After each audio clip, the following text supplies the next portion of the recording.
I've heard a lot of people talking about gun control. You have to wave a magic wand and get rid of the establishment. This maniac is going to inspire the next maniac. News, analysis, opinion. But my focus is kind of the mental health crisis. Swamp's not going to drain itself. I'm just sick of the protesting in general, and that's why it's so very important to be prepared. 101.9 and 94.1. St. Louis is number one for conservative talk. News Talk STL.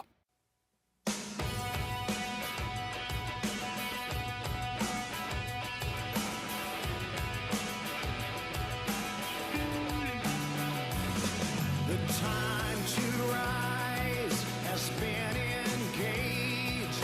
We're better, best to rearrange. I'm talking here to me alone. I listen to the finest work song.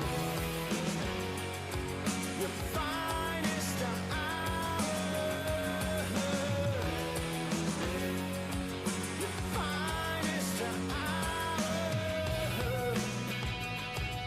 Hello and welcome to Tuesday afternoon. This is Colombo and Company on 101.9, 94.1 News Talk STL. I am Tony Colombo in studio with producer Ashlyn, and we have got a lot to talk about today. We've got some interesting developments, specifically surrounding Eric Swalwell and the new FBI reports showing his sexual history with Fang Fang, which is just great. We all know the backstory here with the Chinese spy that was basically living with Eric Swalwell for years, and then he and Democrats tried to deny that there was anything weird or wrong about this relationship, even though it seemed like there was definitely a lot of weird and wrong things with this relationship. Well, now there has been a bunch of released FBI documents showing interviews that the FBI conducted with Eric Swalwell and others in recent years where the truth has been revealed, which is pretty great because when you take the truth and you put it next to all of the defenses and accusations that Swalwell and the Democrats were making against the media, Republicans, the president, it's pretty funny. And these interviews with the FBI where he admitted that he was sleeping with Fang Fang, the Chinese spy, are from 10 years ago. 10 plus years ago. I think one of them from 2015. So he had already admitted behind the scenes. He had already admitted to law enforcement that he, was conducting himself in this way, while for years afterwards lying to the media, the voters of California. This guy was, if you remember, just a few months ago, he was running for governor of California, and he probably would have won. He had a real good chance of it, at least. And this guy was still, somehow, I don't understand how people like him and Adam Schiff and Kamala Harris, all these people have one thing in common there, and that's the state of California. But all these horrible people just keep advancing, keep moving up. They don't lose their job. Speaking of that, Tim Walz is back in the news today. Here's another guy. I mean, he's finally decided that he's not going to run for re-election in Minnesota because it's gotten so bad. But this guy was almost vice president. And he still has his job. He's still the governor of a state. And he's back in the news today because a person that he awarded something called the Outstanding Refugee Honor several years ago in Minnesota has now been connected with Medicaid fraud and human trafficking. I mean, you can't make this stuff up. It's it's amazing. We've also got Meta in court. That case, we talked about a little bit about this yesterday. It's a perfect day to talk about it this afternoon because in a little less than an hour from now at 3 o'clock, we are going to talk to Susie Moore, our legal expert here on the show. Of course, you can hear Susie every weekday morning with Mike Ferguson on Mike Ferguson in the Morning and read her articles every day at redstate.com. But it's a perfect day to talk to Susie because there's going to be, I think this is going to be a massively impactful case, whatever the decision ends up being. And I set this up a little bit yesterday, and again, we'll really get into it with Susie, but today, at 3, Meta is facing accusations of targeting children for addiction to Facebook and Instagram. So there are 29 different states. Missouri's not one of them. Colorado, California, and Kentucky, and New Jersey, those 4 states, California, Colorado, Kentucky, and New Jersey, are leading the group, but 29 total states have signed on to this lawsuit against Meta, and specifically the platforms of Facebook and Instagram, claiming that those platforms had a business model that was all about trying to hook users and literally make them addicted to those social media platforms and like overall. But then also the lawsuit claims that they were specifically targeting the younger generations during that. So I think this case is going to go on for a while. Mark Zuckerberg is expected to testify. I mean, it's going to be a circus. And, you know, in the end, it's going to be interesting to see what happens here because if, as I said yesterday, if you prove that Facebook is addictive, what does that mean for TikTok? I mean, immediately, doesn't this put all of the social media platforms under the gun, so to speak? So, you know, this could have massive precedent. So looking forward to unpacking that and more with Susie Moore in the 3 o'clock hour. Also, another case, another example of several states teaming up. Several Republican attorneys general are working together to investigate Anthony Fauci and looking at a way that through a state or multiple state lawsuit, these charges could bypass the Biden pardon, the federal pardon that Anthony Fauci enjoys. So look forward to unpacking that as we go through the day as well. Of course, all the latest coming out of Iran, and as we get closer to the election, things happening with the administration, the fight for daylight saving time that we'll never give up, we'll never drop, and more. Well, also, we'll probably revisit Andy Beshear's calls for eliminating the Electoral College because that one is just, funny but scary all at the same time. Along with Susie today, we're going to be joined by Mike McCleary, our big tech AI expert in the 3 o'clock hour. He'll be with us at about 3:25 this afternoon. Always interesting things to talk about it when it comes to AI, but there's a couple big stories happening this week that we're going to fill you in on when we get Mike on the line. And I think, do we have him on the line right now? Right now, joining us on the line, starting off this Tuesday afternoon, as he often does with us on Tuesdays here on Colombo and Company, from NothingButTruth.com and the Nothing But Truth Facebook page. The great Crane Durham is on the line. And Crane, another crazy summer afternoon in 2026, it's important to remember that brothers don't shake hands. Brothers got a hug. Bring it in, honey bear. There it is. We got him. Gotta bring it in, okay?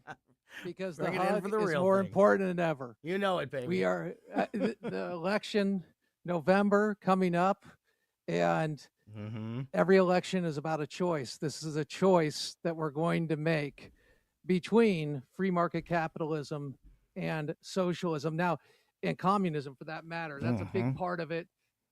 Also, you mentioned, I mean, there was so much there, very rich in content and texture. The opening intro, bravo, my friend. Like Meta, I have to make Because- people addicted to the show so they don't go anywhere. Yes. You just got to Yes. get it all. You got to hook them.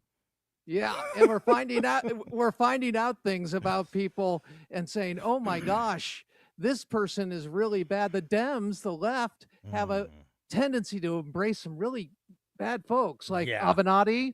Remember Florida? Oh, yeah. Yeah, and then the Florida governor who ran against DeSantis. Mm-hmm. I forgot his name, but I think he likes allegedly meth, and that is a problem. And I wish Yeah. him the best. Yeah. But the bottom line, John Edwards, go back. There was so much evidence against him. Finally, it broke through. And then we want to talk about Mike Brown and then the SPLC. I mean, you think about what people say, hey, you know what? I hate Trump so much. Oh, and capitalism. I hate Trump so much. Oh, and war. I hate Trump so much. I want us to lose wars.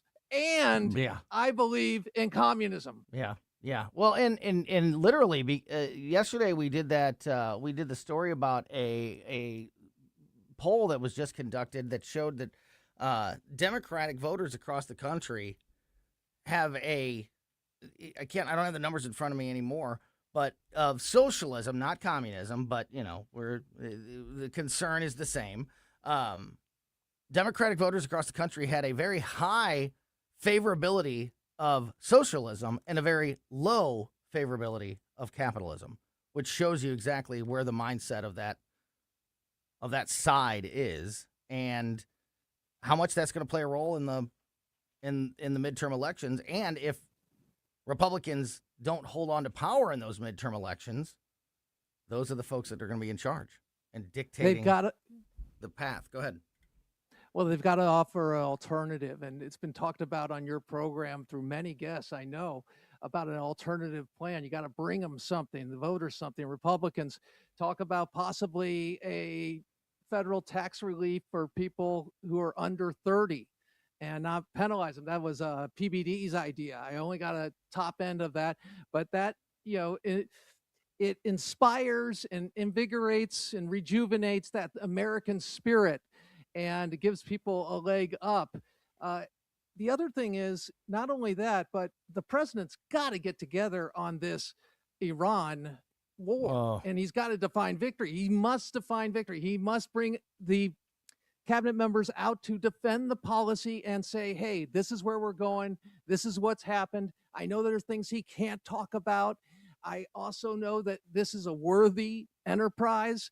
And communication is huge because otherwise the false narratives will get out there, much like what we heard recently on the news networks regarding one of the ships.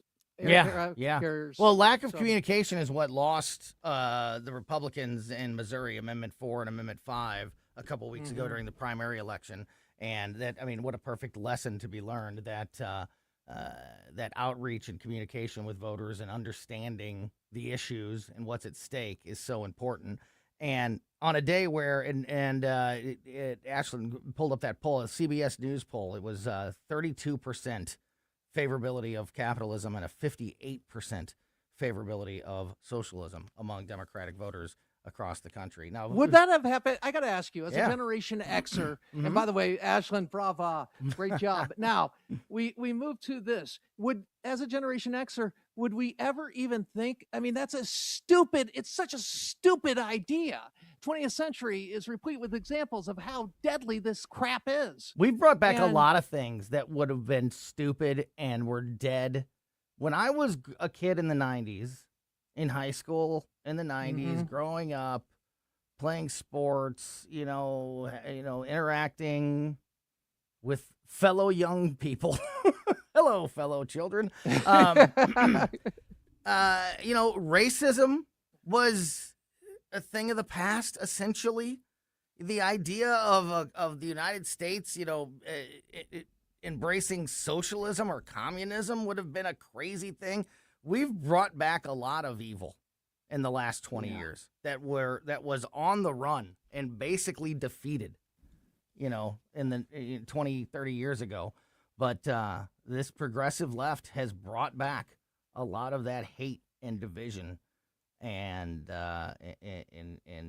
issues of the past. Regarding race, a great point is go back and watch television shows. Nerd alert! I do this on occasion with the court shows and reruns of the '90s. You won't see racism. You won't see people claiming victimology.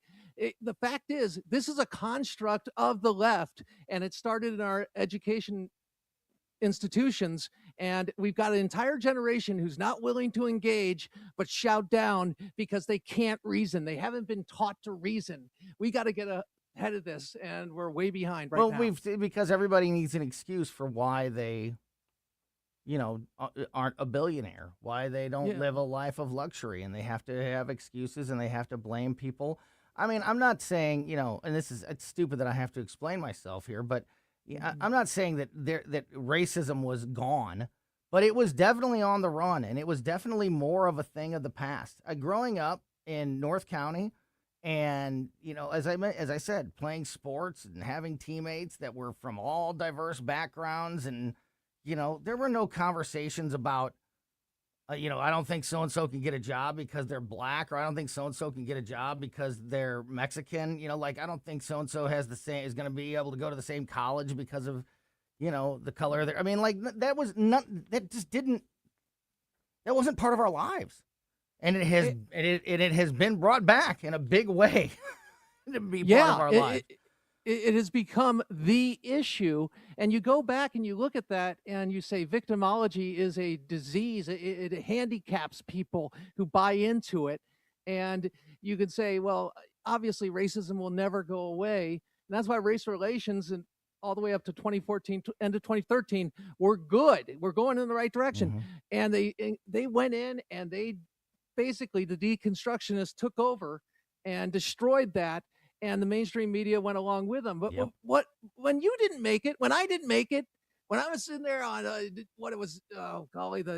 radio station, WG, whatever it was, late at night, Saturday night, I could only afford this. I did the show, and I think like 6 people were listening to me. Okay, all right, and I looked at everything as opportunity. People asked me, "What do I do?" I was like, "Oh, I do this,and and then it's because you were a white Christian." No, that's it. That's the mindset now, is to look for an excuse and blame and do everything they can to pit the country against each other, to pit, to sow those seeds of division. And it's gonna be a big deal coming up. I mean, this midterm election, there's a lot on the line here, and I want to talk about. I really want to talk about Eric Swalwell. We're going to dig into that here in just a second, because these documents that were just released by the FBI are pretty amazing, and does really shine a spotlight on how, the depth of their lies and their denials, when they knew all along what the truth was about his relationship with Fang Fang. But it's something that I've brought up a couple times, and something that I want to, talk about as we go through all of this. How are the Republicans? Donald Trump's got his issues in Iran. I've got a lot of criticism there, and there's certainly. Congress is far from perfect. They are, massively frustrating. But how are you losing to a team that has people like Eric Swalwell and Tim Walz and AOC and Zorhan Mandani, leading the these are the faces of the progressive left, and the Republicans are losing the midterm elections to these guys. I mean, like, how bad do you have to mess up to lose to a team like that? I want to talk about that and more as we continue the conversation. Crane Durham is here with us for this entire 2 o'clock hour. You're listening to Colombo and Company. Made in St. Louis for St. Louis. It's News Talk STL. Life is just a rodeo. The trick is to ride, make it to If you have a phone, you have a radio. Download the all-new News Talk STL app Love the all-new Newstalk STL app. and listen anytime, anywhere. I'm Dr. TJ, owner of the Institute of Natural Health, co-owner of Optimal Nutraceuticals, and the host of Wellness One. Wellness One is designed to cut through the nonsense and provide you common sense science-based information regarding health and wellness. On the show, we discuss topics like thyroid health, gut health, hormone optimization, and many others. Our show airs Saturdays at 10 a.m. and 2 p.m. and Sundays at 11 a.m. and 3 p.m. right here on Newstalk STL. And you can visit us at inhstl.com. That's inhstl.com. In Missouri, your home works hard to keep up with the weather. Johnson Heating and Cooling works harder. We're a local family-owned company specializing in residential heating and cooling, service, repair, replacement, maintenance, even new construction. Our NATE-certified technicians and trained comfort specialists keep families comfortable across Wentzville, O'Fallon, St. Charles, and beyond. Call 636-332-4141 or johnson-heatingandcooling.com. On the next Larry Connors, USA. The story behind the story, 1969, the most famous concert in history, Woodstock. Larry Connors, USA. Now, weeknights 6 until 8 on News Talk STL.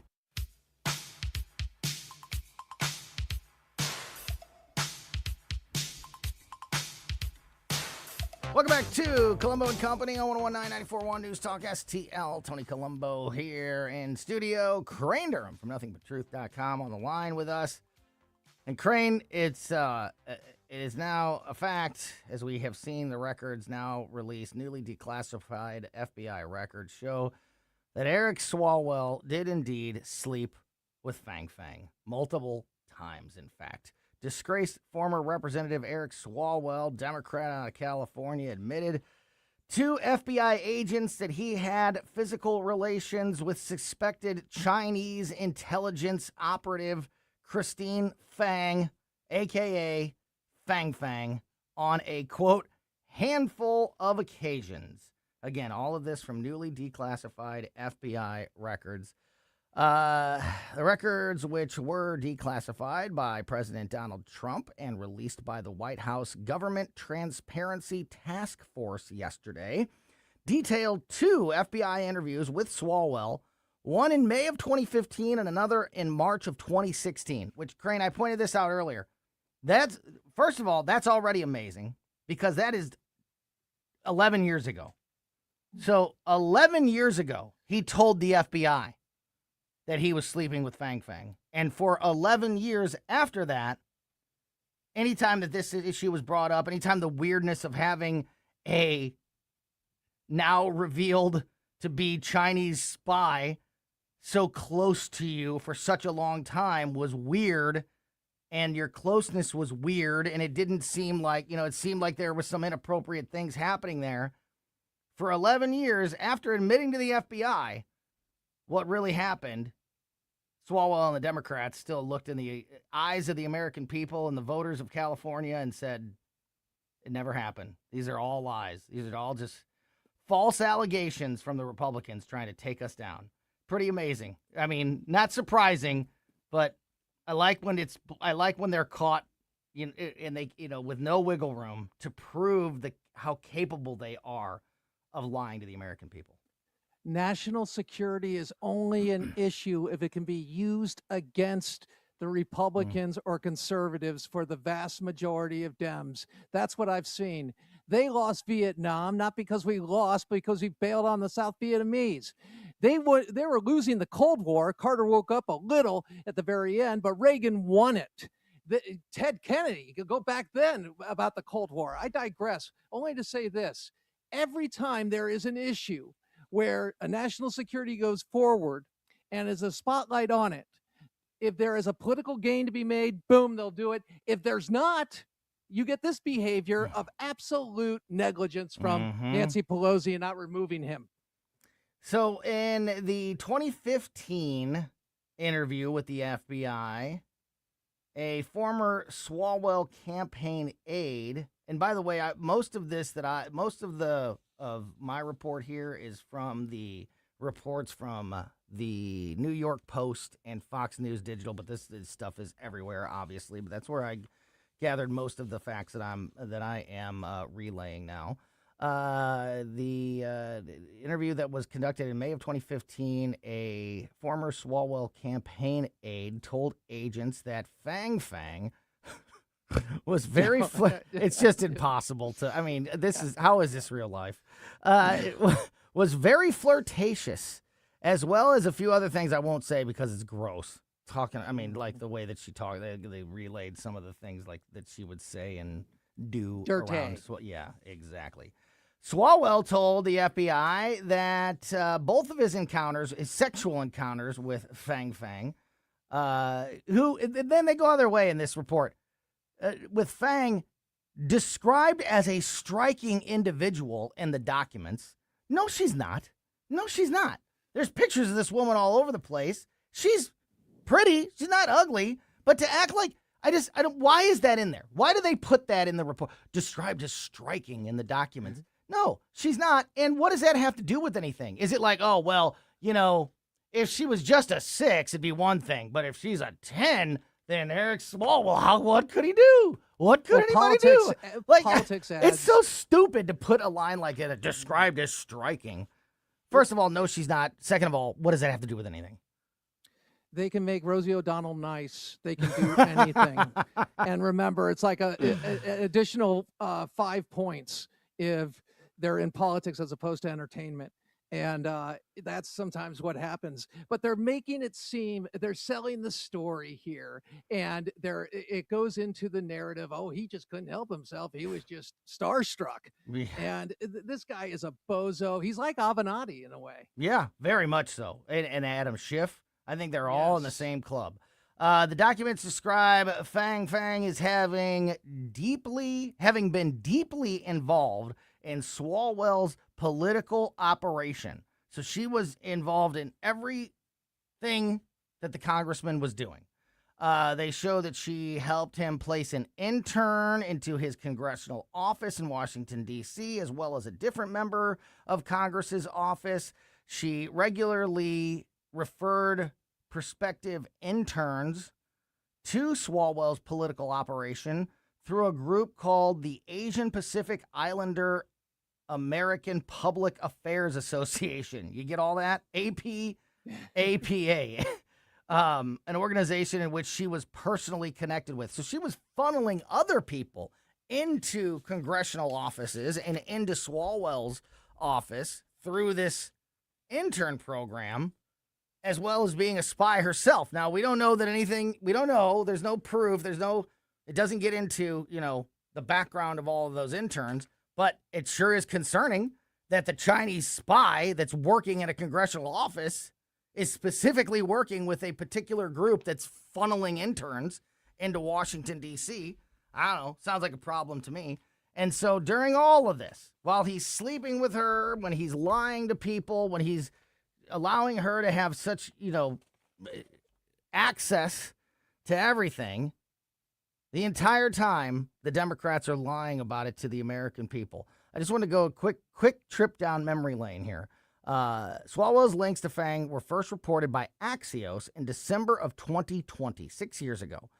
That led to then House Speaker Kevin McCarthy booting him from the House Intelligence Committee in January of 2023. So 3 years after the allegations, and some of this was being reported, that he was for 3 years after that, he was still on major committees, and he was still in Congress the entire time and running for governor just, last year.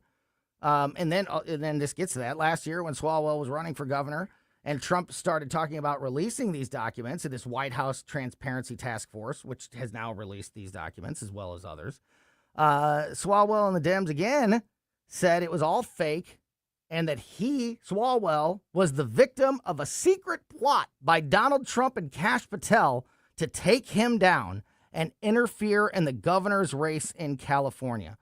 A woman named Sarah Azari, who's an attorney for Swalwell, who is now under investigation herself for political, from the Fair Political Practices Commission, said at the time that the allegations were old news and that it hadn't been proven that Swalwell did anything wrong. There was no basis to charge him with any offense.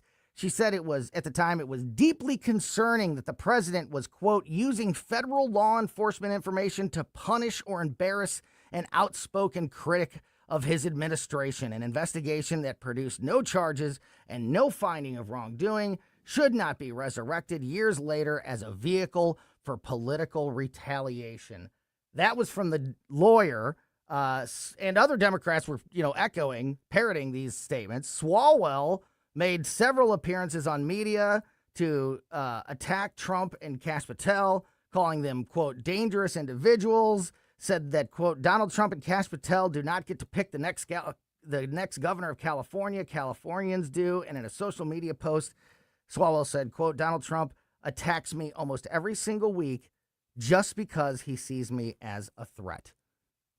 So and now we know the truth, that all along, he knew, the FBI knew, the Democrats knew that he was guilty and good for all of these things. And yet, just as recently as a few months ago, they're lying to the American people and trying to win an election in California. Amazing. Colombo Your flip thoughts? test. Yeah. Colombo flip test. Oh, baby. No kidding. It would have never gotten this far. It would have never gotten this far if it was a controversial Republican candidate running for Senate or governor in a state. They wouldn't have had a chance to lie this much because it would have just been stopped. It would have been exposed so much faster. But when you got the media on your side, you can go a long way, even when you know you're wrong. Go ahead. And that's sometimes you see outbreaks of journalism from the media. And I think Terry Moran was admitting to some censorship from ABC. I read that a little earlier last week or this week. But here it is in a nutshell. You have an entire PR firm dedicated to the party of crazy who can't tell the difference between a man and a woman, who looks at sexual behavior and out of bounds sexual behavior and says, you know what, if there's an R by the name, we're going to go after it, as they should. And if it's a D, well, Bill Clinton. Okay, go back. John Edwards, look at how they hold these things. And it really goes to a cynical view of politics, because you think they always have these things, they can just drop them whenever they really want to. But the real story is that they're not reporting it when it happens and when they have access to the information, and they're using the governor of that. They're sacrificing it on the altar of politics. It's sick. It's wrong. It's anti-American. And just when you think it can't get any worse, we're going to go from California to Minnesota, where all the trouble, all of the fraud, and all the things that have been exposed that Tim Walz is guilty of and is allowed to happen under his watch as governor of Minnesota, the guy who was almost vice president of the United States, there's a new revelation about something that has happened under his watch that he was a part of that might be the worst thing yet. And I'm going to explain that, and we're going to talk about it with Crane Durham as we continue here on Colombo and Company on 101.9 and 94.1 News Talk STL. For podcast articles and more, find us on newstalkstl.com. He ain't got much to say, but he loves me. I know that he loves me anyway. Free speech is alive and well in America right here. It's about time somebody stood up for true American values. What this country needs is some backbone. Finally, a president who wants to make real change. 101.9 and 94.1 News Talk STL. There is no better company to support than a local family-owned business, especially that one that is outperforming their competition, outperforming many times, the big corporate national stores, no matter what you're talking about, products, services, whatever it may be.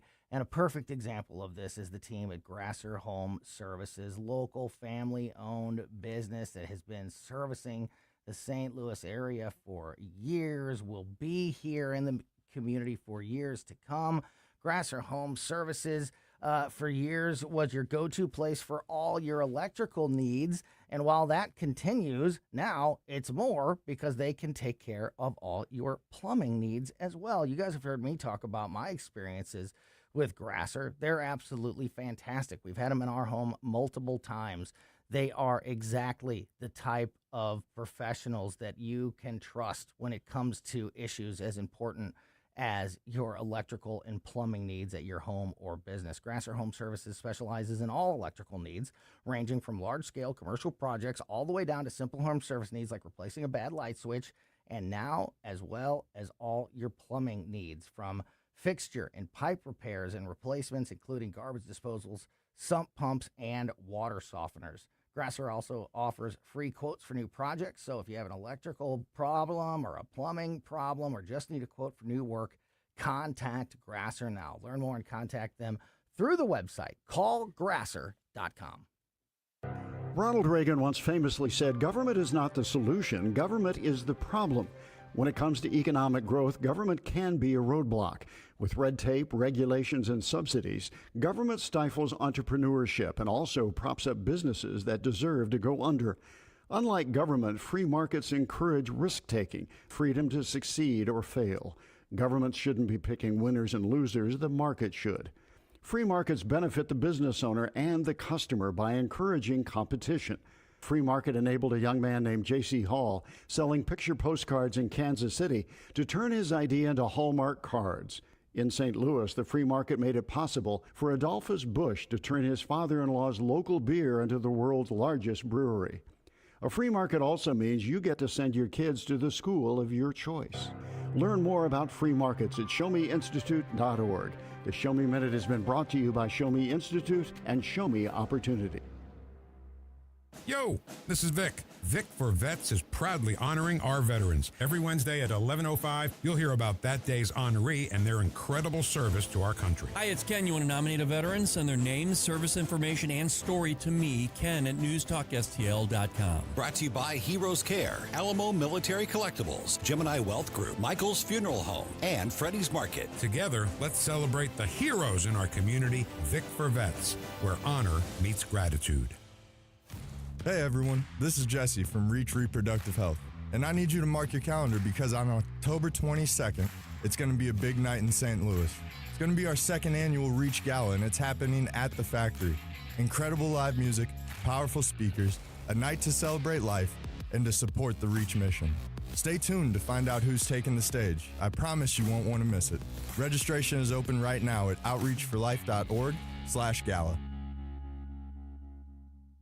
Got scrap metal, junk cars, or old appliances taking up space? Turn that clutter into cash. Since 1968, 21 Recycling and Scrap Metal has been the area's trusted name for recycling. We buy copper, brass, aluminum cans, scrap iron, wheels, catalytic converters, AC units, water heaters, washers, dryers, and yes, junk cars too. With our brand new truck scale on premises, getting paid is fast and easy. Old Highway 21 by Highway M or 21-recycling.com.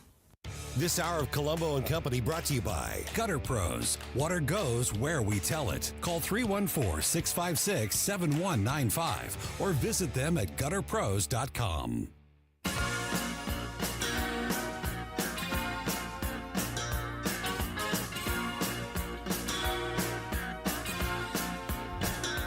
Welcome back to Colombo Company on 101.9 94.1 News Talk STL. Continuing the conversation with Crane Durham from NothingButTruth.com and the Nothing But Truth Facebook page. So just talked about all of the new information that we've learned about Eric Swalwell sleeping with Fang Fang and the FBI documents that were just released yesterday by Donald Trump's White House Transparency Task Force.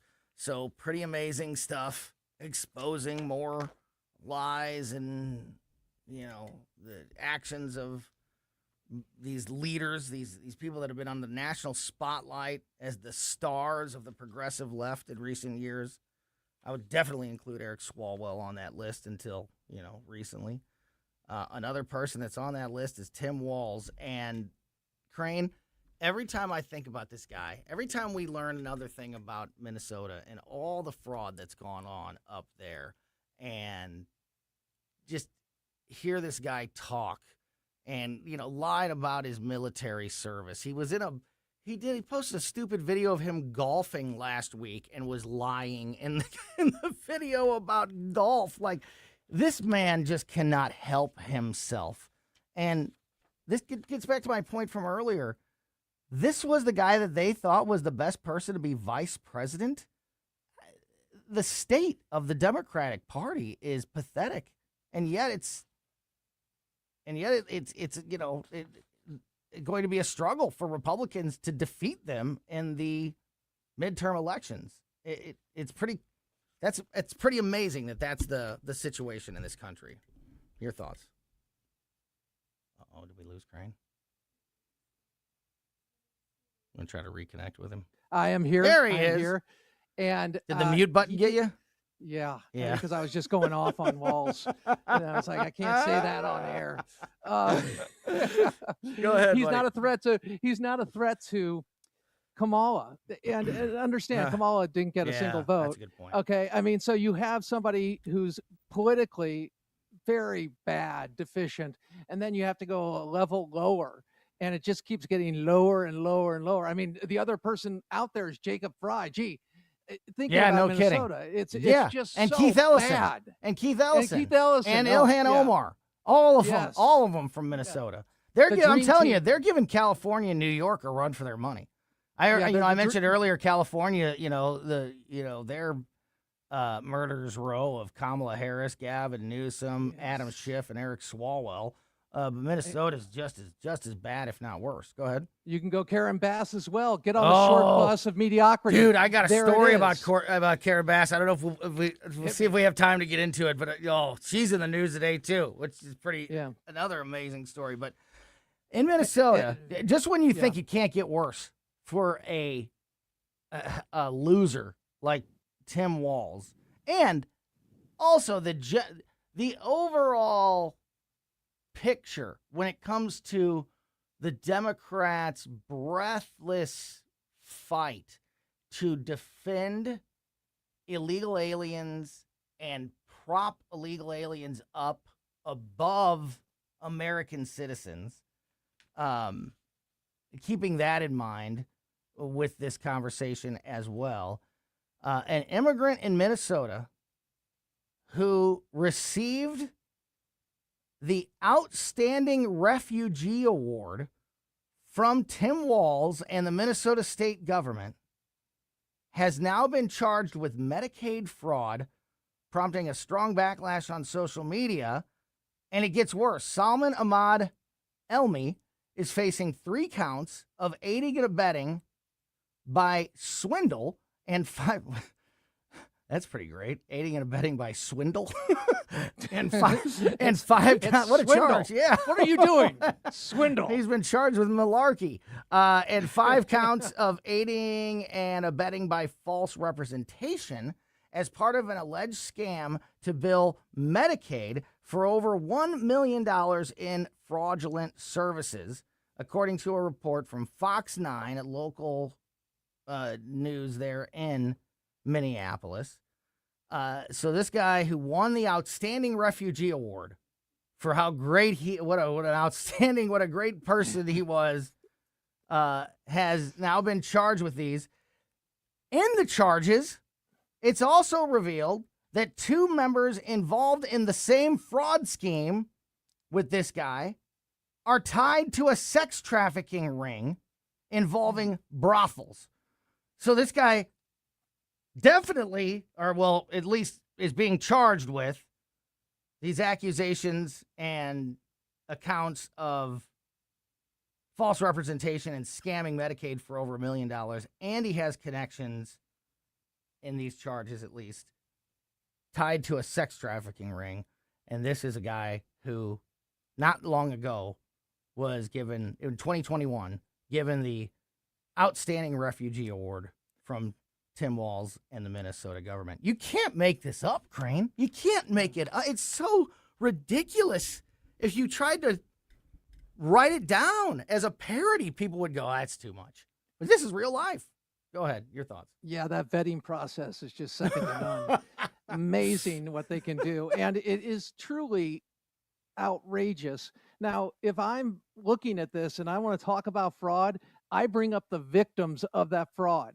I make them part of every story that the news is going to cover because I'm going to show the impact it has on the most vulnerable people and say, and they're using this as a shield.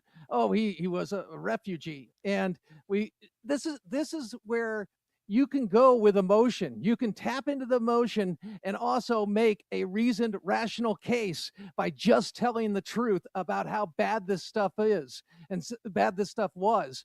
You've got journalists like Nick Shirley, by the way, great get for Jamie. That was last hour.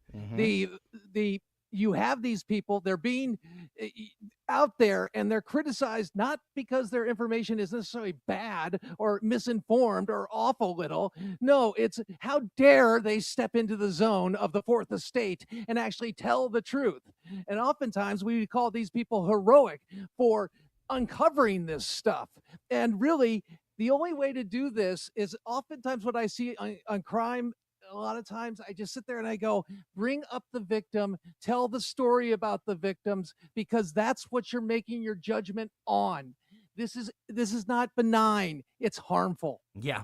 And get this. Not only did this guy win the Outstanding Refugee Award from the state of Minnesota in 2021, he also won an Entrepreneurship Award from the state of Minnesota in 2021. Entrepreneurship, yeah, because he came up with, he's so good at business. He was able to scam over $1 million from Medicaid of the state and steal from, it's the Bernie Madoff Award. It's amazing. It's just amazing. Like, you can't make it up. It's so ridiculous and corrupt. And this is what happens when you put your city, your state, your country in the hands of these extreme progressive socialists that are now running the Democratic Party. Go ahead. I can't wait for Medicare for all. I can't wait for that. Right. It's going to be so good. They do such a good job with all those things. This guy already had that Medicare for all. Right. That's the thing. You sit there and you go, and people are saying, you know what? We want less power, less accountability, and we want a bigger government to take over because they're doing just a great job. You know, if somebody, messes me out or my family out of some money in a bad business deal, right? You sit around the dinner table and you sit there and you go, okay, if this happened, we want to get it back and all that, but it will never happen again. Mm-hmm. You mentioned government doesn't feel that way. You mentioned Karen Bass real quick. We just have a few minutes left here with Crane Durham. A poll came out recently regarding the mayoral race between Karen Bass and her main competitor, which is a council member there, Nithya Raman, I think is how you pronounce her name. But anyway, this poll came out and showed that Karen Bass was leading by a wide. Did you see this? Did you see this? Yeah, no. Tell the story. It's unbelievable. It's unbelievable. Yeah. Leading by a wide margin and picking up support from voters, according to this new poll, which has now been revealed to have been a completely fake poll.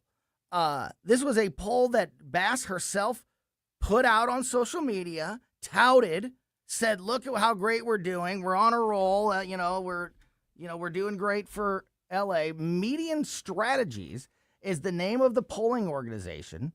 They have now said that they created their company as a short-term social experiment to examine how purported polling information could enter and spread through the political information ecosystem. What? Yeah, it was a social experiment. They also put out a poll regarding the Wisconsin race with Francesca Wong, the one who wanted to get rid of Thanksgiving. They had put out a poll regarding that race before it happened, obviously, showing Francesca Wong, winning, and obviously she lost that race. But yeah, and then when people pointed out, like, hey, some of these numbers look a little weird, these polls aren't really, didn't really make it. Oh yeah, no, we weren't a real polling organization. This was all a social experiment. And even Karen Bass was posting these results and touting them on social media. She's embraced what? Well, she's embraced the Candace Owens level of vetting information and going with it. It's just that good. I don't know. We thought that lowered the standard and is pretty icky and wrong and sick. And now we're embracing it. And it's just plain awful. I don't even know what to make of this because, like I'm getting this information from local LA news sources and not being there. Like, were they questioning these poll results the entire time? Did this company was it kind of called out for not being a known poll? Or was everybody reporting? Because that's what it seemed like. Yeah, everybody there was reporting on these polls like they were, legitimate. And now we find out that it was all fake to begin. I mean, one of the most bizarre stories, but just add it to the pile. Well, add it to Michael Brown. Yeah. Add it to Michael Brown. Yeah. The biggest Crane, lie. We got to go, but appreciate your time as always. Crane's with us every Tuesday. Love you too, buddy.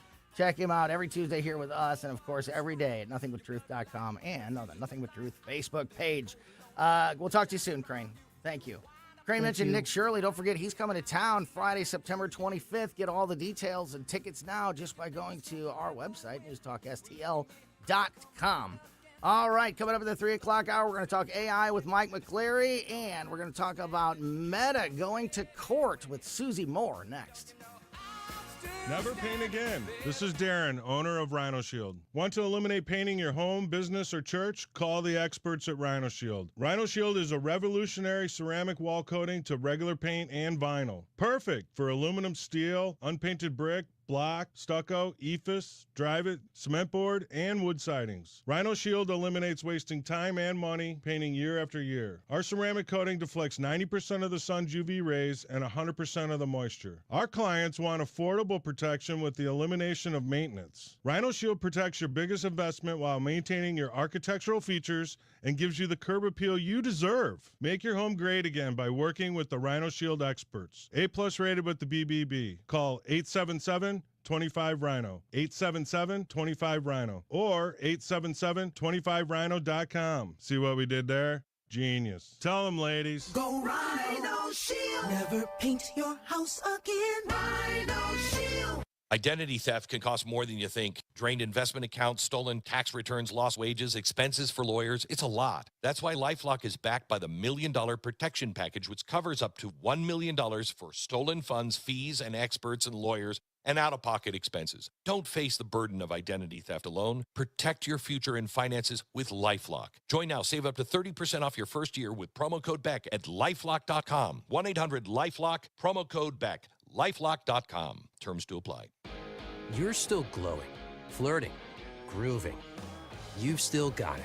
But your immune system weakens as you age, making it harder to fight illnesses like pneumococcal pneumonia and RSV. Vaccines are a key part of any health routine and can help protect you from getting really sick. Ask your doctor or pharmacist which vaccines you need. See more at PfizerForAll.com. Sponsored by Pfizer.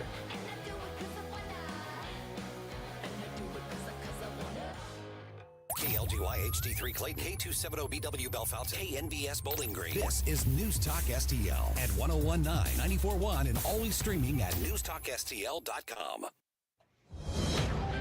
News this hour at Town Hall. I'm Bob Agnew in Washington. 3 states holding primaries today. Correspondent Laura Winters takes a look at an interesting race involving 2 Republicans in Alaska. In Alaska, 2 guys with the same name, Senator Dan Sullivan, middle initial S, running for a 3rd term, up against retired teacher Dan Sullivan, middle initial J. President Trump weighing in on all this and saying on his Truth Social page, Alaska, be careful. Vote for the real Dan Sullivan today. Through me, he's brought hundreds of billions of dollars back to your state. The Democrats know how good he is and have put up an imposter of the same name. Vote for the incumbent senator. Don't let these fraudsters get away with this hoax. That is correspondent Laura Winters reporting. Republican redistricting is shaping Florida's primaries today. More on that from correspondent Bernie Bennett. Responding to President Donald Trump's desire to have a better shot at defending the Republican majority in Congress, Governor Ron DeSantis eagerly pushed to redraw Florida's congressional districts. It yielded a round of political dominoes in South Florida. Broward County, the most left-leaning in the state, is down to 1 presumably Democratic district. It's plurality black. But Debbie Wasserman Schultz, who doesn't live in the district, is the favorite as the lone white candidate in District 20. Wasserman Schultz and Jared Moskowitz live in a redrawn District 22 that now reaches the more conservative Gulf Coast. Bernie Bennett reporting. Meta is back in court, accused of using programs that harm children. The states accuse Meta of harming youth mental health by deliberately designing features to get kids addicted to its platforms. They also say Meta breaks federal law by routinely collecting data on children under 13 without parental consent. That is Kelvin Chan reporting. Attorneys general from California, Colorado, Kentucky, and New Jersey seeking a financial penalty that could, in theory, cost the company as much as $1.4 trillion. More of these stories from townhall.com. The following is a real-life story from Trinity Debt Management. When I was feeling the stress of too much credit card debt, I looked at two different options: debt settlement and debt management. They may sound the same, but guess what? They're not. Debt settlement seemed like a quick fix, but I found out it would destroy my credit, create tax headaches, and hit me with huge fees. They actually told me to stop paying my bills. No way, not me. Then I turned to a debt management plan developed by the team at Trinity. They worked with my creditors, lowered my payments, reduced my interest, saved me thousands, and paid off my debt. And Trinity is a Christian company, which is important to me. If credit card debt has you down, call Trinity at 1-800-990-6976. My name is Heather. Please forget debt settlement and remember Trinity Debt Management. 1-800-990-6976. From the News Talk STL Weather Center. I'm First Alert 4 Chief Meteorologist Steve Templeton. We have some scattered storms with heavy rain and some gusty winds overnight into early Wednesday morning. This will probably make for a slower Wednesday morning commute with a low of 71. Clouds and an isolated shower thunderstorm linger into the afternoon to evening, a high of 81 degrees. Cooler because of all the clouds and the rain, but the heaviest rain will be in the morning hours. Thursday, partly cloudy and a high of 85. That's the latest from the First Alert 4 Weather Center. I'm Chief Meteorologist Steve Templeton. This hour of News Talk STL brought to you by Chris Cooper and Serenity Wealth Management. Business owners, download your free playbook for financial clarity at SerenityWealthBiz.com. That's SerenityWealthBiz.com. If you have a phone, you have a radio. I listen to News Talk STL on the app driving to work. Download the News Talk STL app. You got to get the News Talk STL app. Love the app. Can listen anywhere in St. Louis. And listen anytime. News Talk STL right on my phone. Anywhere.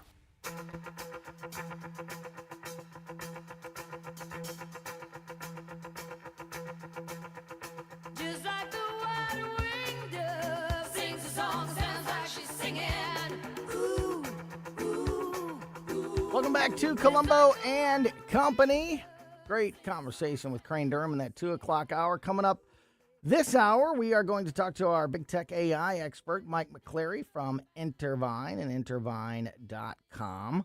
A lot of conversations about, as we develop AI and it becomes more prevalent in our lives, what should be the rules and regulations around those things. And some of those issues are being addressed right now by the big AI companies, and Mike's going to fill us in on that. Also, a new deal has been inked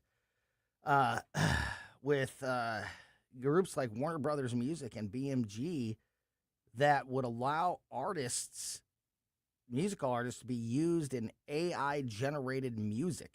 That's I have questions. Let's just say that. And I'm going to ask them to Mike when we get him on the line here. He'll be with us in about 20 minutes. But first, it is time to talk to our legal expert here on Colombo and Company from Red State, redstate.com, Red State Radio, which you can hear every Sunday afternoon here on News Talk STL, the co-host of Mike Ferguson in the morning, which you can hear every weekday morning here on News Talk STL, number 8 in your programs, but number 1 with a bullet in your hearts, Susie Moore.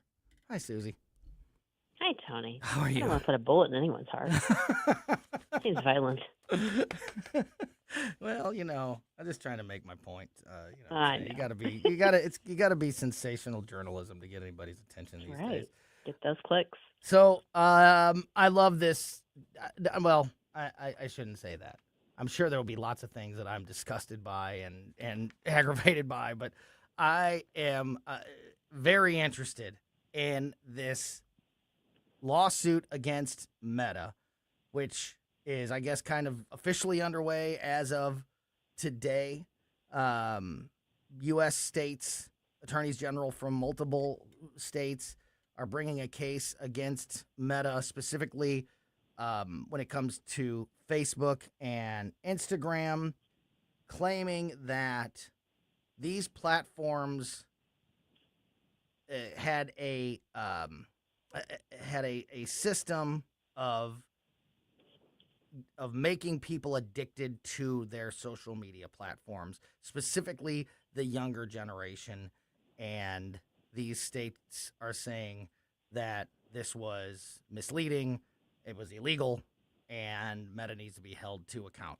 I know there's a whole lot deeper than that, but is that a basic representation of what this case is all about?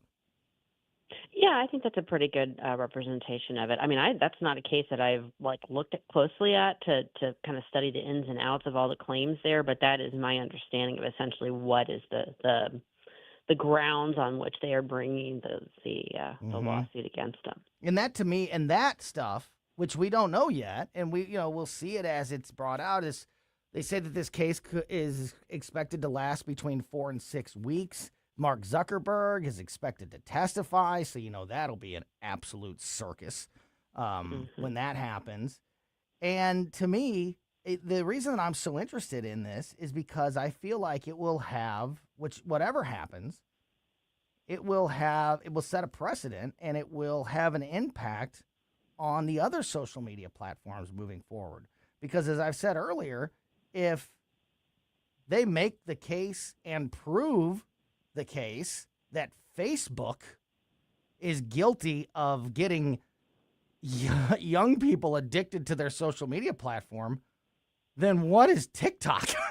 Right. You know what I mean? Like some of these other, depending on what happens here, this could have a major impact on all social media platforms, not just Meta, moving forward, could it not? Absolutely, it could. I mean, it's definitely if they're socked with massive fines or verdicts that they have to pay for. I mean, that's going to send ripple effects through the entire social media industry. And I mean, that doesn't mean that it's not worth that right. that awakening being brought happening, but. Right. It's a little hard to know exactly how this is all going to be shaped and what the evidence is going to end up looking like. Because I think, from a layperson's standpoint, almost anybody who has any familiarity with these platforms recognizes that they have an addictive component to them.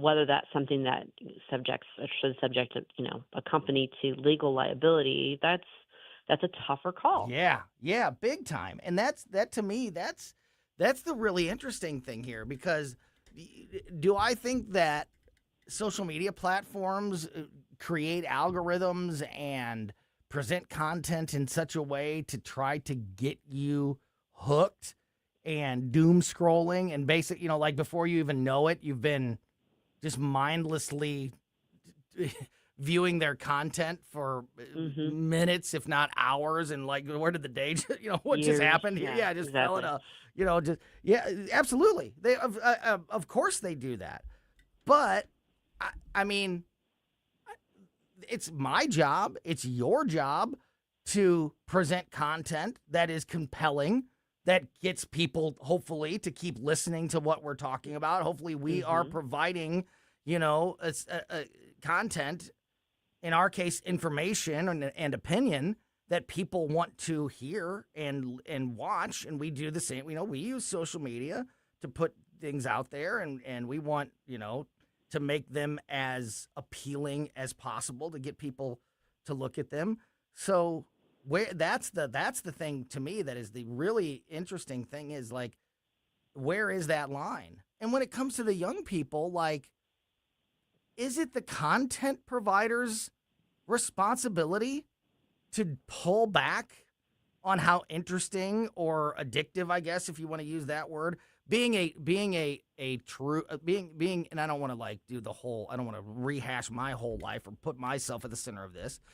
But people that have been listening to me for a long time know that I went through a drug addiction, opioid addiction, and so have lived through that, and that's always going to be a part of my life. So whenever anybody, and I don't ever look, I don't mind when people use that word, but when we use that word, like, it's something that I pay close attention to because are you, when I was addicted to opioids, if I didn't have those drugs, I was extremely ill. It was a physical problem.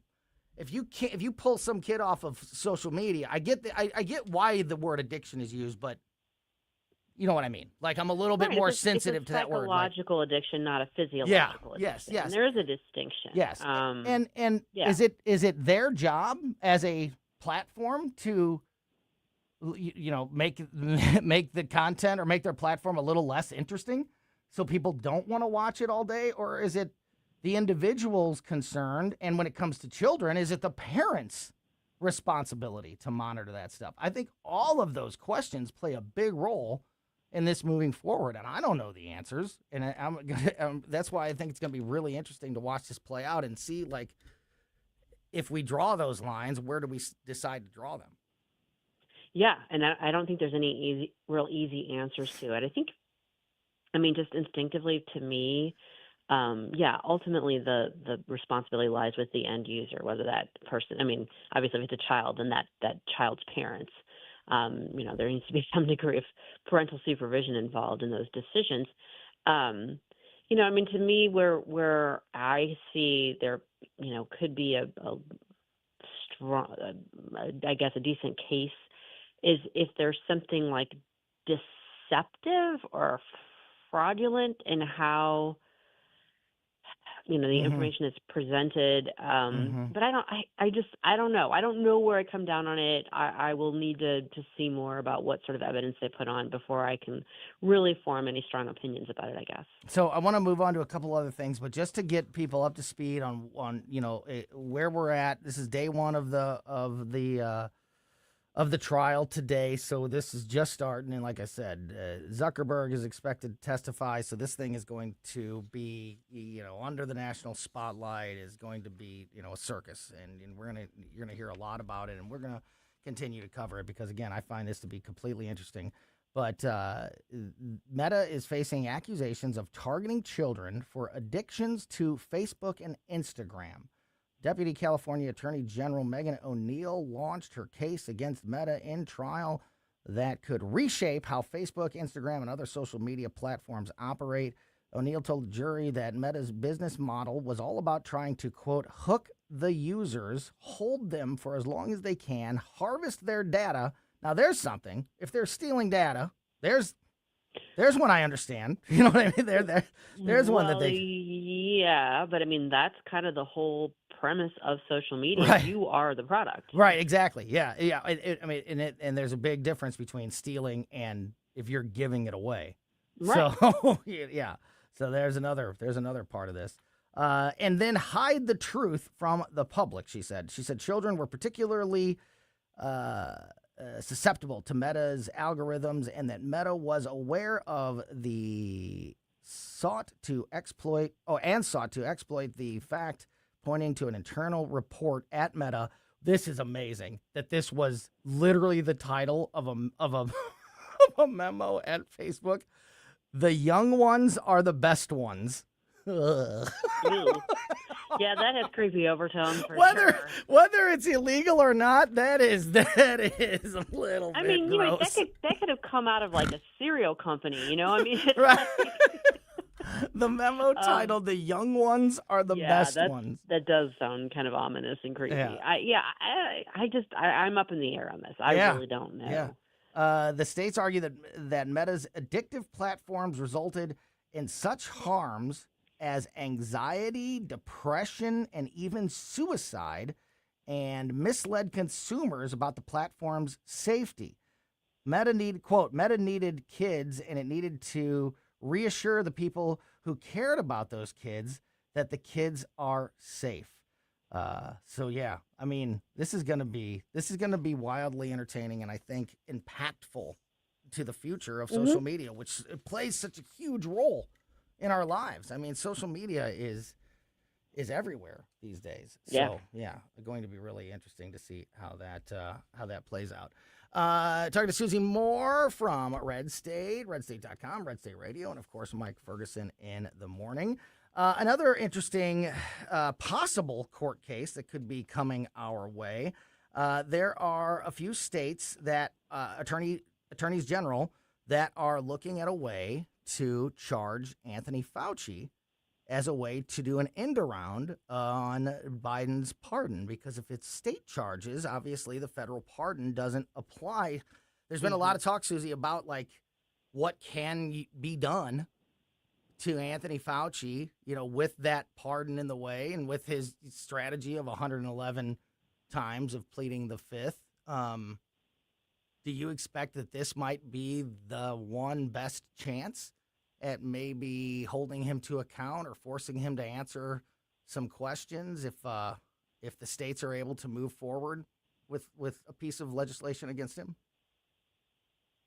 Well, it wouldn't be a piece of legislation. You're right. It would be, it would be potential criminal prosecution. Yeah. I mean, Sorry, so if you're talking about, I get it. If you're talking about criminal prosecution, there's going to be a lot of protections built into just the nature of the fact that he was a federal employee, and much of what he did was in the scope of that federal employment. So that's going to box out a bunch, even setting aside the pardon.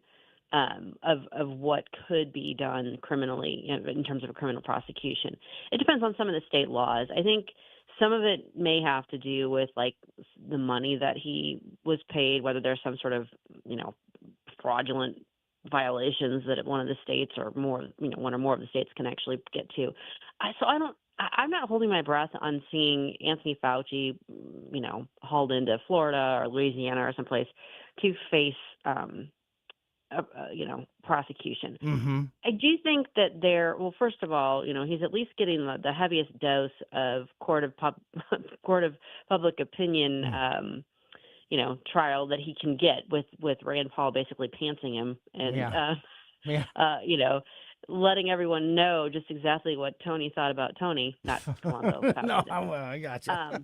Because that obviously that goes to his legacy, and he's very invested in that. I just don't know. I mean, the dude's 85, 86 years old. Yeah, 85, I don't think. know that we're going to see. And I've even thought, okay, are there some civil avenues that are open to people to sue him civilly? I don't know. But there's so much for him to answer for, and it isn't just him, but there's so much really to answer for there. And ironically, his former senior advisor, David Moorens, just pled guilty today to conspiracy to defraud the U.S. Now, of course, Moorens did not have a pardon.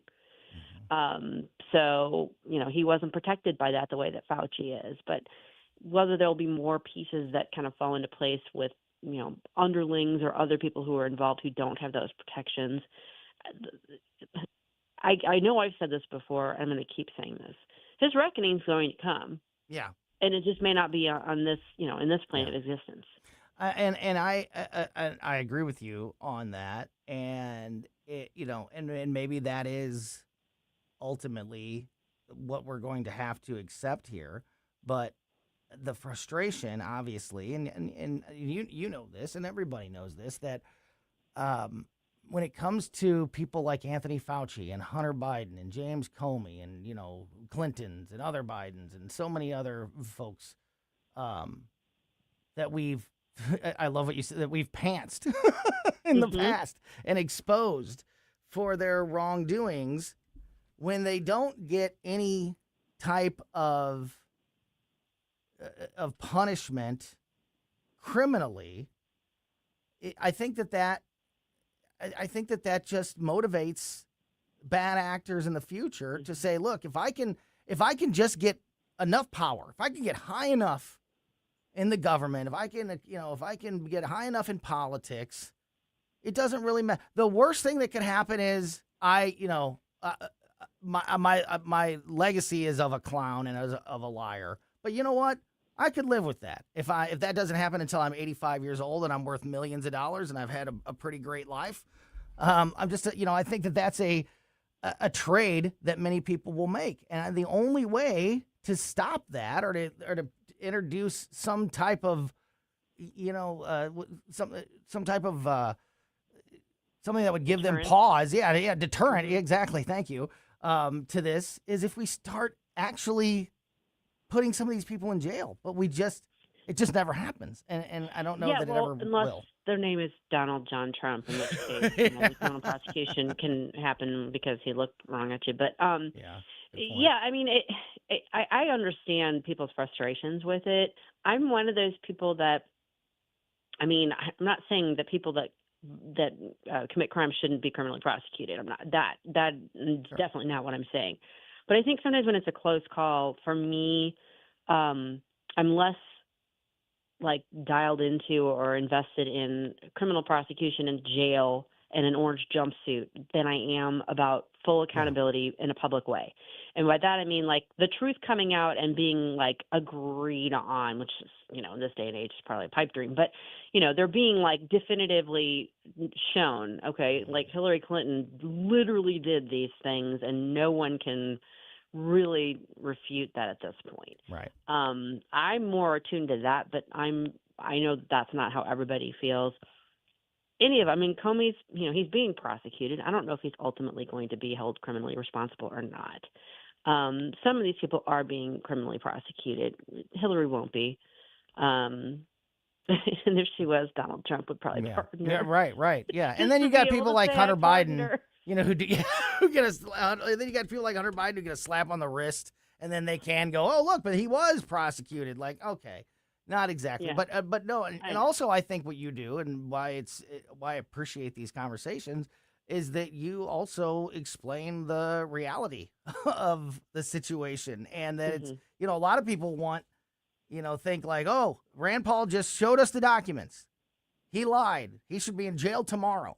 But it's far from that simple, and we have to understand that, and that's why I think it's I think that's why it's so great to have these conversations and talk about how these things work, and then maybe at some point find a way to actually start holding people accountable for these actions. But great stuff. Yeah, I'm all for it. I just am also in favor of setting expectations at a realistic level, absolutely. so that you don't drive yourself crazy. Exactly. Over it. No, we certainly appreciate it. Susie Moore from Red State. Check out our articles every day at redstate.com. Tune in every Sunday afternoon right here on News Talk STL, 4 p.m. for Red State Radio. And, of course, every morning, Susie and Mike Ferguson in the morning here on News Talk STL. Thanks, as always, for your time, my friend. We'll talk to you again soon. Thanks, Tony. Have a great day. Yeah, great stuff there from Susie Moore.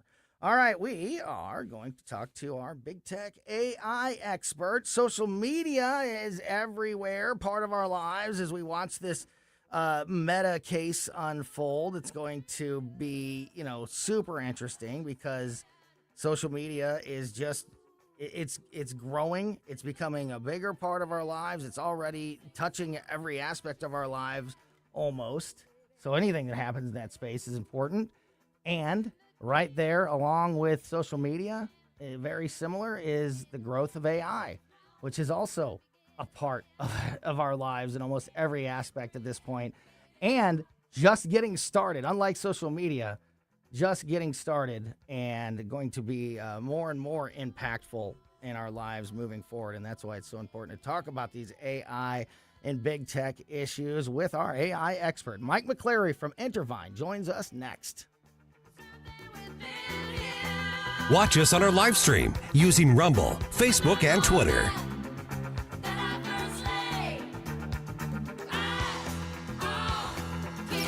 1019 and 94.1 News Talk STL. Live and local. Listen to what those local folks are telling you. News Talk STL. Fox News commentary with Craig Gutfeld. Next.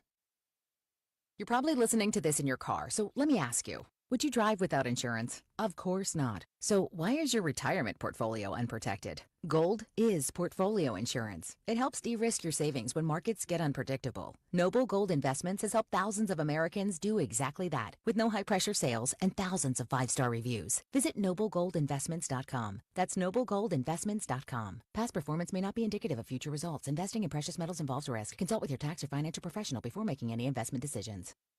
Gutfeld explains prominent Democrats distancing themselves from so-called woke rhetoric to his co-host on The Five. The distancing is a tactical pause. It doesn't dial back. It waits, wins elections, ratchets forward. Civil rights used to mean no Jim Crow. Now it means voter ID is racist. Criminal justice reform used to mean don't arrest people for smoking a joint. Now it's cut them loose if they beat a person senseless on the subway. Environmentalists used to say, give a hoot, don't pollute. You'd have a crying Indian. Now it's stop having kids. And we should really think about banning AC. Abortion used to be, safe, legal, and rare. Now it's, if you don't like your baby, you can kill your baby. They call it Woke 1, probably because they just gave away the game that there's going to be a sequel, Woke 2. For more commentary like this, go to foxnewspodcast.com. Tony Colombo here for All Solutions Pest Control, the team Christine and I trust to protect our home. We've used multiple services at multiple homes over the years, and I can tell you from all that experience, All Solutions is second to none.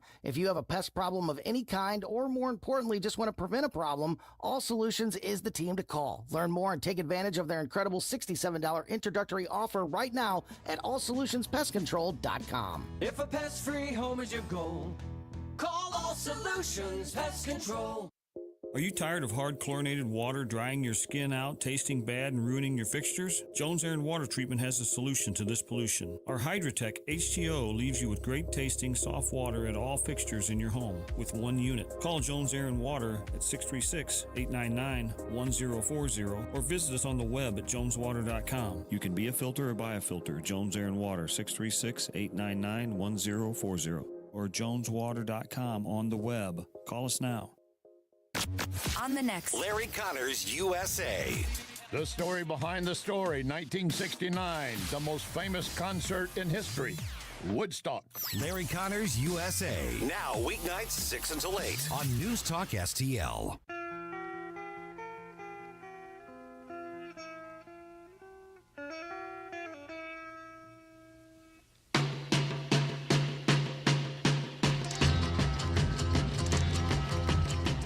Welcome back to Colombo Company on 101.9 94.1 News Talk STL.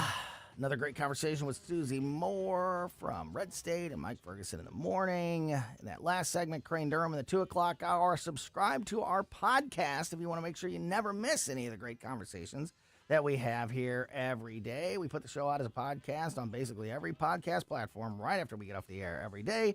So wherever you like to get podcasts on that platform, just subscribe to Colombo and Company, and you'll never miss anything that happens on the show, including our conversations with our big tech AI expert from Intervine and Intervine.com. Mike McCleary is with us. Mike, and we were just talking to Susie about this Meta lawsuit, which, you know, this bleeds into what we talk about with AI and other big tech issues.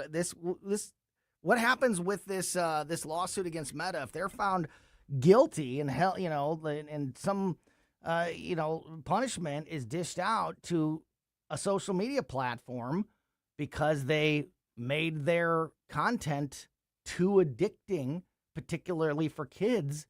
That's going to have some pretty impactful wake across the entire internet and other social media platforms, will it not?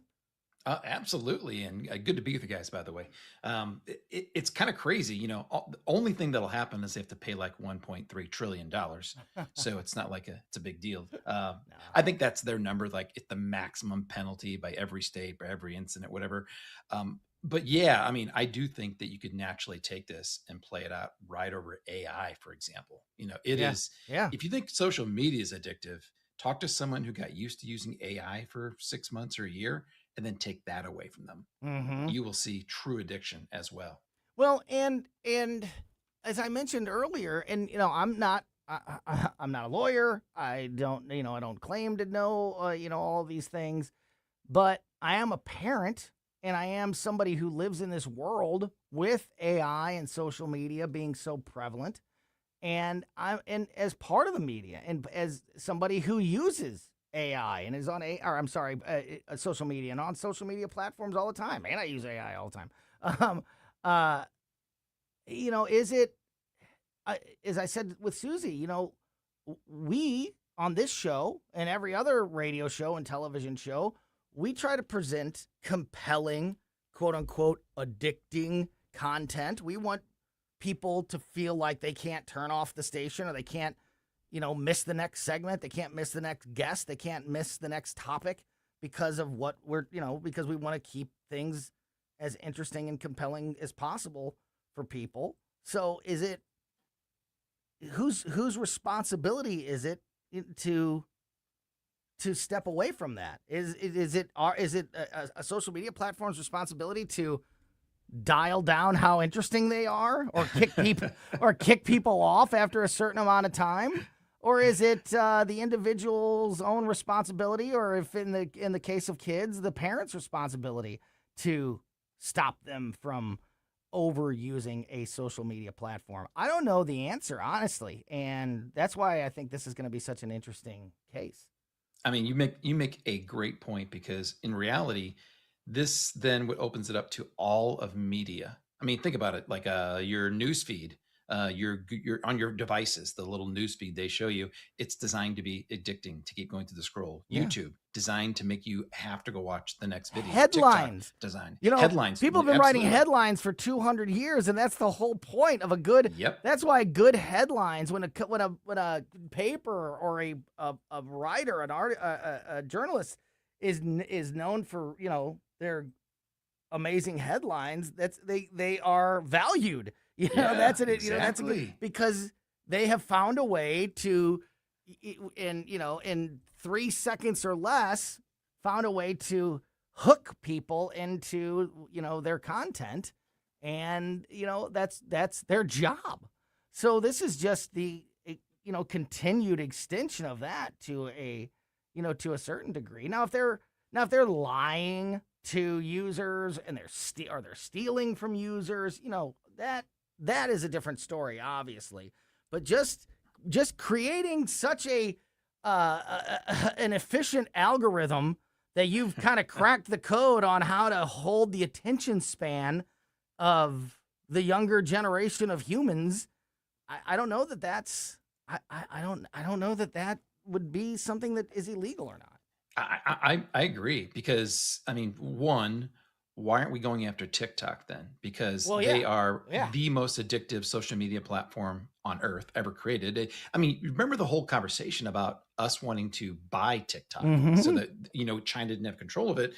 The biggest part of their asset wasn't their hardware, wasn't their users, it was their algorithm. Their algorithm was the number one piece of intellectual property they valued the most, because it did exactly what you're talking about, Tony.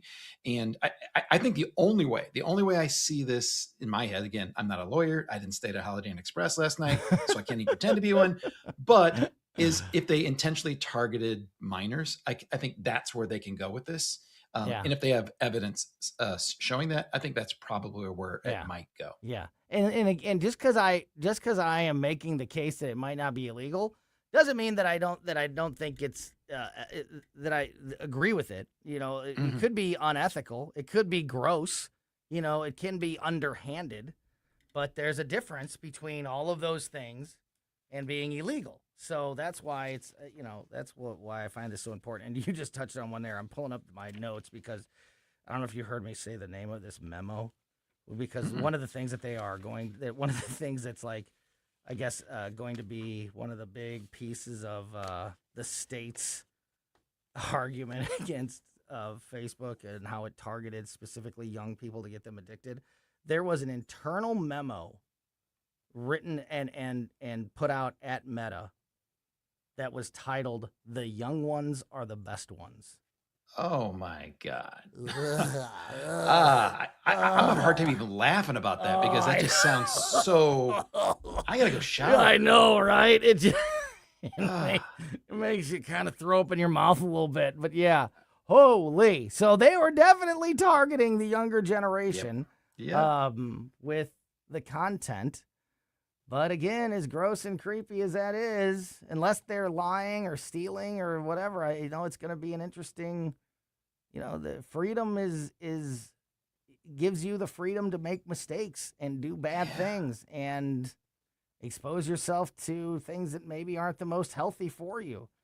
And where are the parents, like you said? Like at some point, parents have to have some role in this. At least that's how I feel. I know that you and I feel the same way. Lots of others, probably half of America, maybe more, feel the same way, but not everyone does.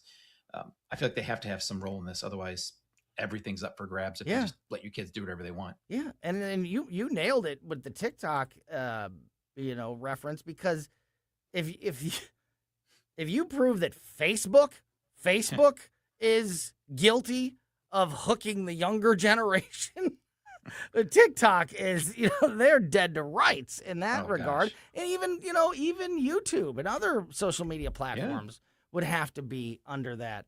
You know what? If they would make clickbait on YouTube illegal, if you face jail time for writing, a thumbnail or a YouTube a headline that has nothing to do with your actual video or content, then I'm okay with that. I'm all right. I'm okay with that one being illegal, because that happens all the freaking time, where a video is labeled something and then it doesn't deliver on that promise in any way. You shouldn't click. Yeah. You should not click. But I still do, Tony. Yeah. I still click. Yeah. I gotta know. Yeah, just in case it really is there. 5 best burgers. Yeah, just in case it's really there. I don't want to miss it.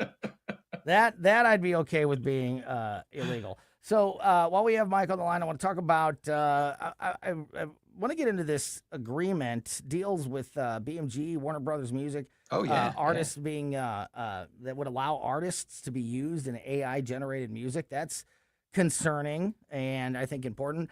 But first, real quick, you and I have talked a lot about the guidelines and where do we, establishing kind of the rules of the road moving forward as AI develops so quickly. And one of those things has been, should it be disclosed if you are looking at a piece of content that's AI generated, listening to something, reading something that is AI generated? Should you know that going in? That this was, that this is where this content is being generated from. And some of these big companies are sort of addressing that on their own here before any type of legislation is put in place. Can you just give us the quick update on that? Yeah, sure. This is a great example on that, kind of where I think maybe we were hoping it would go, where companies are taking it upon themselves so that, people like 87-year-old senators don't have to, but they're self-identifying. No one uses that term. That's what they're doing here. They're identifying what is true AI content. And there's a couple big names out there. One is Anthropic. This one confuses me, Tony. But Anthropic, makers of Claude, been in the news a lot, at odds with the government on a lot of things, but has an awesome AI tool called Claude. They are now starting to put watermarks in all of their content. So hear me out here. If you ask Claude to give you like a report on what are the best 5 restaurants in St. Louis, in that text, there will be some hidden clues identifying that it came from Claude, which is really weird. I'm trying to wrap my head around this, but they say they have the technology. They say they're using something. Google's done this in the past as well, that just long forms of text will be identifiable as have coming from an AI tool like Claude, which is interesting. It is interesting, especially with the way you said it, it could be part of the text or part of the script or the body of the video or or the article or whatever it may be, which what does that mean exactly? And we'll find out as we go. Why and why isn't it just like at the beginning of the article? This article generated by Claude. You know what I mean? Just start with that. And clearly what they're trying to do is make sure that people can't mass produce, content for the internet that is not easily identifiable. Well, I keep thinking it's like encryption, but I don't know, the Knights Templar or something are putting word code inside of here. Like every 17th word is going to have like some kind of, and I think it really is something like that, but it's going to be on the fly that AI will. If you take the first, if you take the first letter and in the sentence of the first, the first sentence, it spells out Claude, and that's how you know. and that's how you know it's been identified. And you know what it gets to is, and I know that I am different. It shows you that the general public has a distrust if anything's made by AI. Just because, like, it's, to me, it's not a negative. A lot of people look at it as an automatic negative if a video or report or something is generated by AI. It's not for me. I want to know. I think the transparency is important, but just because something's generated by AI doesn't mean that it's inaccurate or wrong. It just means that that's the tool that was used to generate this. But if you do feel like you have to hide it, it's obviously because you don't think that your audience trusts the content coming from AI rather than a human being. So to me, I'm just like, I don't care.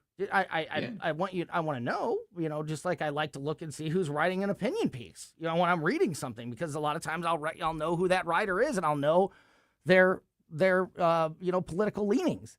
Right, and, right. just like, just for that same type of transparency. But it does show you, I think, the mistrust that people have. I'm talking to Mike McCleary from Intervine. We're going to talk about this agreement that could allow music artists to be used in AI videos. We'll have Mike explain that in a moment. Don't forget about Intervine, intervine.com. Mike's local family-owned business makes the best flashlights, lanterns, headlamps out there, including batteries in all different sizes. You can stock up on AA, AAA batteries, all at intervine.com, and you can get all of it for 25% off just by using my name, Tony, at checkout, Tony, as your promo code at checkout. Get you 25% off flashlights, lanterns, headlamps, batteries, and more at intervine.com. Intervine is Intervine. Use Tony at checkout to get 25% off at Intervine. All right, we're going to continue the conversation with AI expert Mike McCleary next. Follow Tony Colombo on Twitter at Tony Colombo Talk.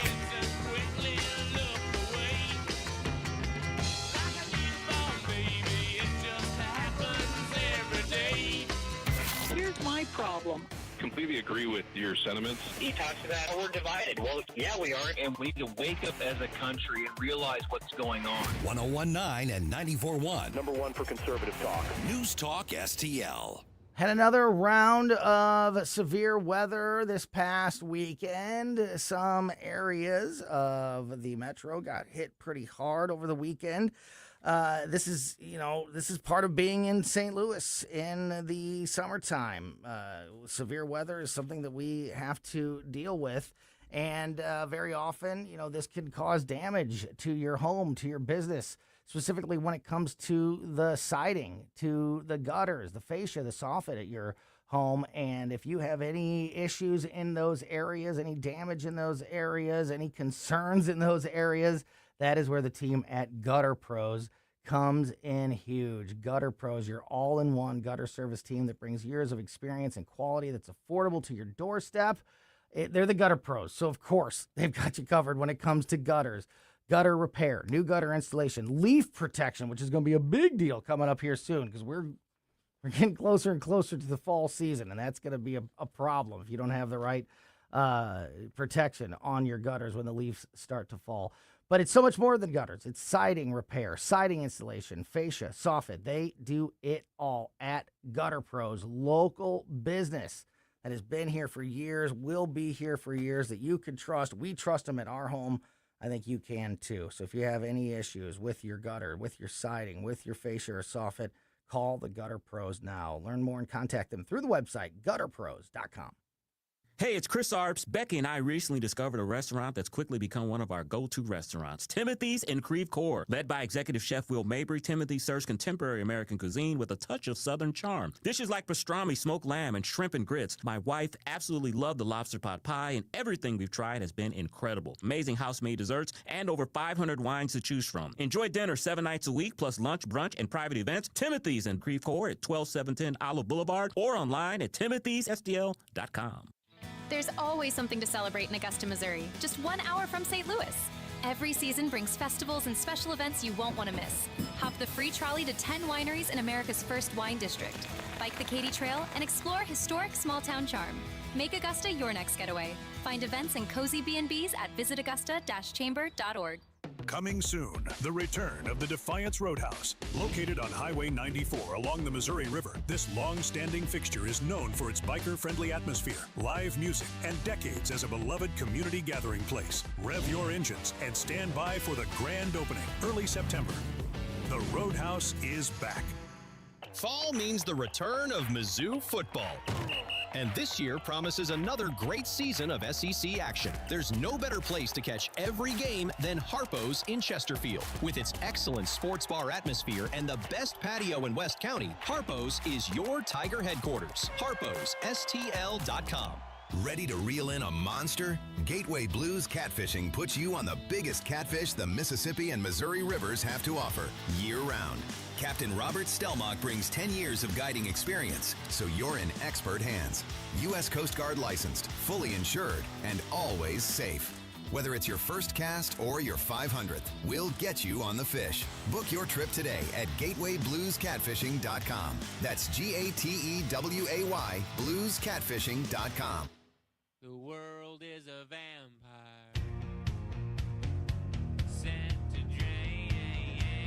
Welcome back to Colombo and Company on 101.9 94.1 News Talk STL. I'm Tony Colombo in studio, and Mike McCleary from Intervine, our AI expert, is on the line with us. Mike, there's been deals made with Warner Brothers Music and BMG and others that would allow certain musical artists to be used in AI-generated music. Then the royalties, come into play with that kind of stuff. Explain to us what this is, and because I'm, I get a little concerned when we start messing with music. But that's just Now, here's why I think this is a good thing. Okay. So first off, the company that has been involved in these lawsuits is called Suno, Suno, and they are by far the best AI music generation service out there. It's crazy how good. I mean, if anyone has never tried them yet, they have a free trial. Go get it and just type in create the best and put in whatever type of song you like. Best rock anthem from the 80s ever created. Just type that in and see what it does. It is unbelievable what it'll do. Completely new and unique. It's amazing. Now, the downside is, how did they get able to do this? Well, they had to train their AI on something.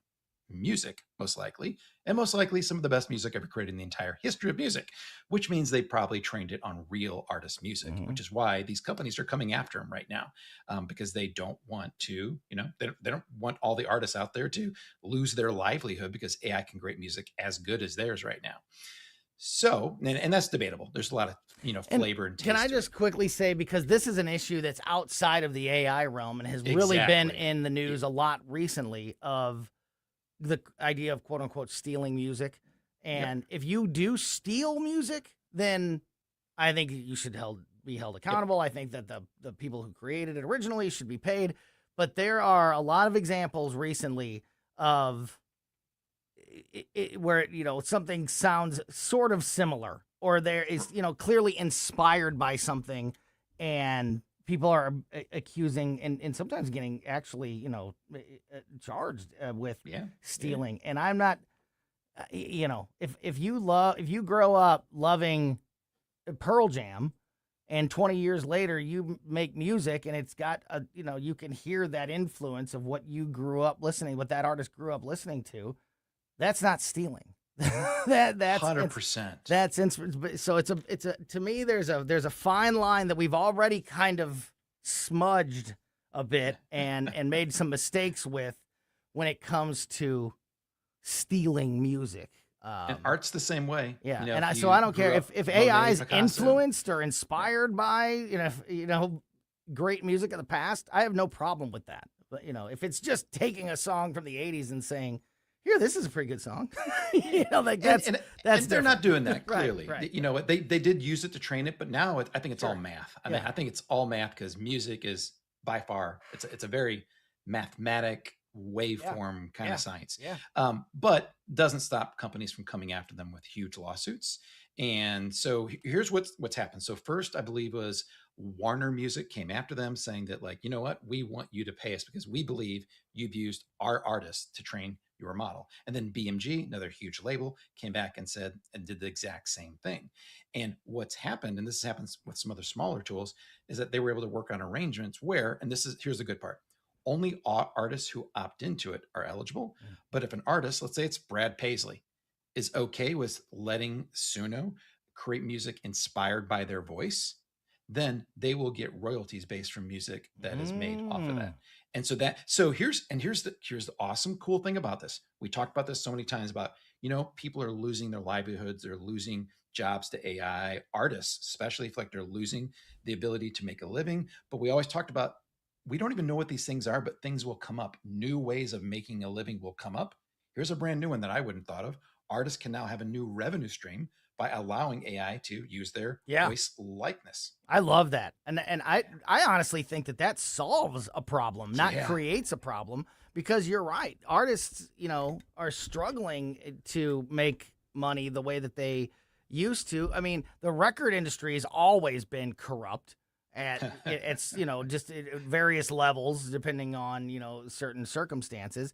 But, record labels have always been taking way more, in my opinion, from artists than they should. But now with the way that people consume music now, and it's so digital and it's download based, we're not selling albums anymore. Artists aren't making albums and selling albums anymore. They're kind of beholden to those downloads and live performances. That's really where all the money's generated. So, there's less avenues for artists to make money than there were in the past. So to create a new one, it's awesome. Yeah, if you're paying an artist for the use of their voice or their likeness or their signature songs, that's great. I got no problem with that at all, because I think it's pretty cool. Important thing there is giving. Because imagine you and I being able to do that now, like, because the goal would be you go into Suno and you say, like, you know what, create a song like Pearl Jam, and maybe and give it my own. Here's what I want to talk about. I want to talk about the AI with Mike show and Tony, and have Pearl Jam sing it. Yeah. And then you have a song like that. They get a little money out of it. You get an awesome song out of it with no one yelling at you. Yeah. And everyone is happy. Yeah. Yeah. And we split the revenue and the artist gets paid for their, I think that again solves a problem. Now, again, there's a lot of details and minutia in there that needs to be hammered out.